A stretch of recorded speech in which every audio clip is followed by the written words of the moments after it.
Hi guys, it's Mary McIntyre. Welcome back to my channel. First of all, Happy New Year. I hope you had a really wonderful Christmas and I hope that 2023 is a really great year for you guys.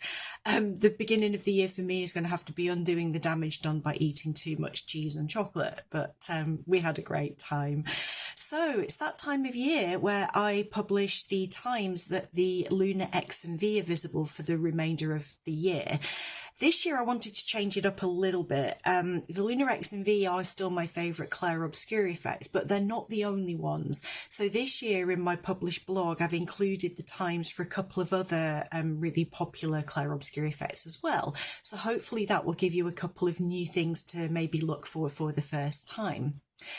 The information that I'm giving you today is kind of summarised in brief, but the full blog is actually available to download in printable PDF form. So it's on my Google Blogger page, but I've also got a downloadable PDF that you are welcome to download, print, share with anybody that can use it. So the link for that will be in the description box below. So let's get started. So first of all, if you're new to this, what on earth are the Lunar X and V? They are just two of a great number of transient effects that are visible on the moon, usually once per lunar cycle. The Lunar X and V are usually visible close to around about a half-lit moon. So the Lunar X looks really beautiful because it's kind of, the sunlight hits the tops of the craters and it kind of forms this X shape that stands out white against the background that hasn't got the sun risen over it yet. So the X is the sunlight hitting Blanchinus, Lecaille and Purback, and the V is crater Urquhart. So they are at their best when the background is kind of darker because that makes the letters stand out more. Put a picture on the screen here so you can see what I'm talking about. So when they are at their best, they really do stand out, but they do also remain visible once the sun has kind of risen a bit more and the lunar terminator has kind of moved across them. If you know where to look, you can still see them, but they're definitely at their best a little bit before that. They are visible every lunar cycle for around about 4 hours, but because the lunar cycle doesn't match perfectly with our monthly cycle, it means that they're not necessarily visible from your location every single month. The times that are in my blog are in UT, and I've also included sunrise and sunset times. That is based on Oxford, UK.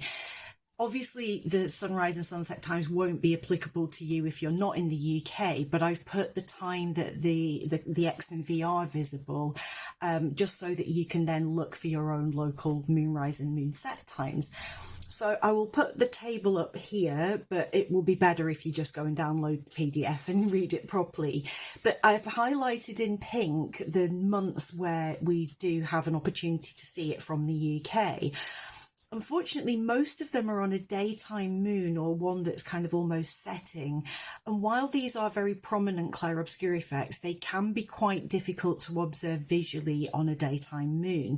Photographs, they will show up and you can definitely photograph them on a daylight moon, but they are just that bit more challenging. To see them, you will need a decent pair of binoculars. I kind of struggle to see them with my 8x42s, but with 10x50s you should just be able to see them. If you take a photograph with a 300mm zoom lens, you should be able to see them there as well, and obviously if you've got a telescope it will be a much easier target. So really the best opportunities that we have in the UK this year are the 27th of April and the 19th of December. The other days where it's visible, it is possible to see them, but it is just going to be that little bit more challenging.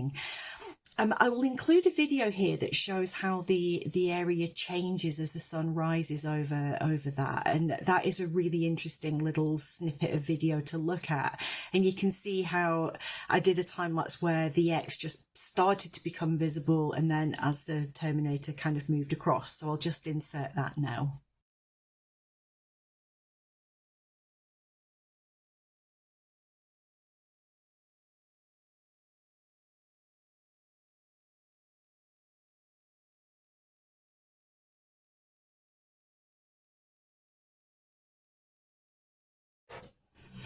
So on this picture here, you can see that if you know where to look, the X and the V do still remain visible once the Terminator has actually moved across that area. They're just not as prominent. I don't find them as pleasing to look at when we get to that point, but they are still visible there, so that's great. I'm going to include this picture here as well, that is some sketches that I created from photographs showing when you are looking at it visually how much less the X actually does stand out against the background once you have more sunlight in the area. So they're definitely worth observing when they first become visible, and that's when they are the most prominent. If you kind of get a Barlow and a telescope and get really zoomed in on them, they look like this, and they are so pretty. And when you look at it this magnified, you can actually see that the X and the V are not very smooth. There are lots of other satellite craters along the rims of those craters, and it's kind of like quite a jagged little area. So they do look really good though, and they are still one of my favourite Clair Obscur effects.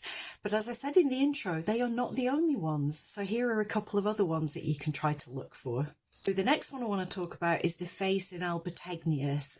So Albategnius is a large crater that is located roughly halfway between the Lunar X and V.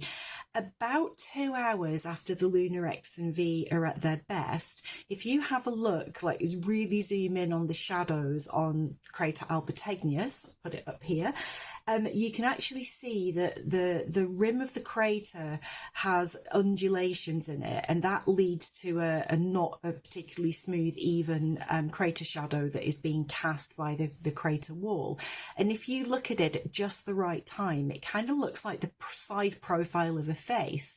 So you can kind of see there is just like a little eye socket and a little nose.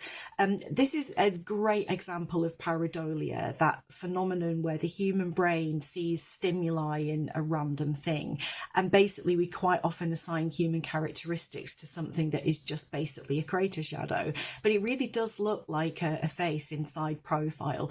So this one is definitely going to be a little bit of a challenge visually unless you've got a fairly large telescope, but on photographs it shows it really well, and the photograph that I've got up here now is a kind of high-res stacked image. So it's a really pretty Clair Obscur effect. It is a little bit more challenging than the X and V. Definitely worth looking for it.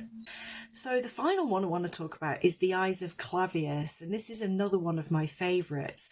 Crater Clavius is the second largest crater on the lunar near side, and it's one of those craters that looks like it's oval in shape.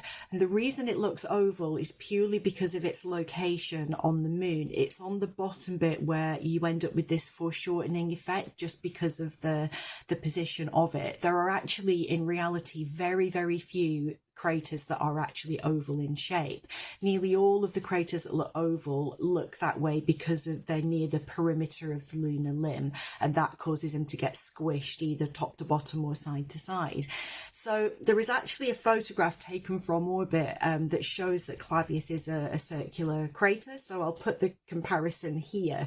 One of these is one of my pictures where you can see clearly it has an oval shape, and the one taken from an orbiter by NASA, basically you can see that it is a circular crater. Now, Clavius is quite big and therefore easy to spot, but it has lots of other satellite craters within it.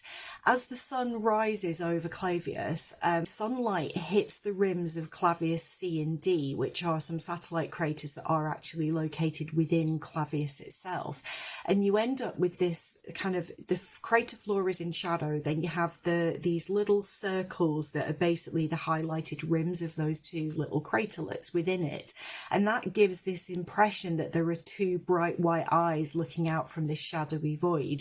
So again, it's a fairly easy one to spot in some ways because Clavius is quite big, but obviously the bigger your telescope or binoculars, the easier that it will be.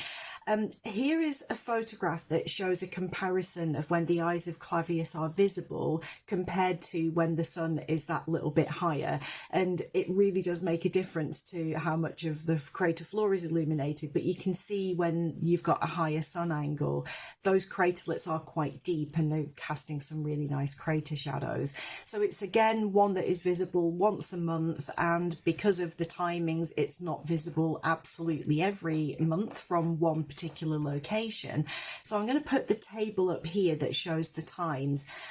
This year, it's not the best year for us here in the UK. It's visible in February, so the 28th of February is a really good one. 30th of March is a daytime moon, so is the 28th of May, and again they are more challenging to see these effects if you've got a daytime moon. If you are doing imaging, you can turn the exposure down and possibly pick it up when you stack the images. We definitely have a really good opportunity on the 26th of July. That does occur kind of in the evening, so you should be able to see it. You might see it on the 23rd of September, but it's just as the moon is rising. So again, it's in the daytime. The moon is going to be very low down to the ground. So by the time it gets high enough and actually dark enough to see, it may have already gone past the best. So I've put a question mark there. And again, on the 21st of December, it's visible, but only half an hour before the moon sets. So again, very low down. It will be dark, so that's good, but the moon is going to be extremely low for it. So not a lot of amazing opportunities for this Clair Obscur effect from the UK, but the times on this table are in UT. So as I said, you can have a look at your own local moonrise and moonset times and see if that's something that you're going to be able to see from where you are. So these Clair Obscur effects are visible usually around about the same lunar phase, but the amount that the moon is illuminated when these effects are visible varies month to month, and that is because of libration. Libration is basically the phenomenon where the moon is kind of wobbling and tilting slightly as it goes through its cycle.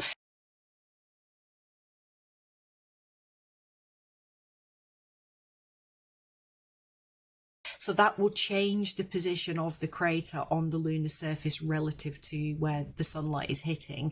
So there can be over 10% difference in illumination when the X and V are visible, for example.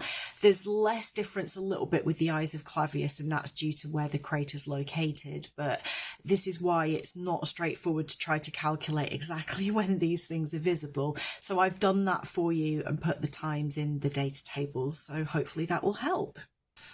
So there we go. That's my brief summary of four popular Clair Obscur effects that you can look for in the coming year.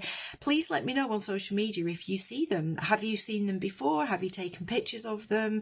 Is this something that you're going to try out this year? I'd love to hear from you in the comments below. So I hope you enjoyed the video. And as I said, the printable PDF is in the description box. Please feel free to share that with anybody that may find it useful. I write this stuff to help people, so if you want to share that with everyone, please do so. So take care guys, I'll see you in the next video. Bye for now.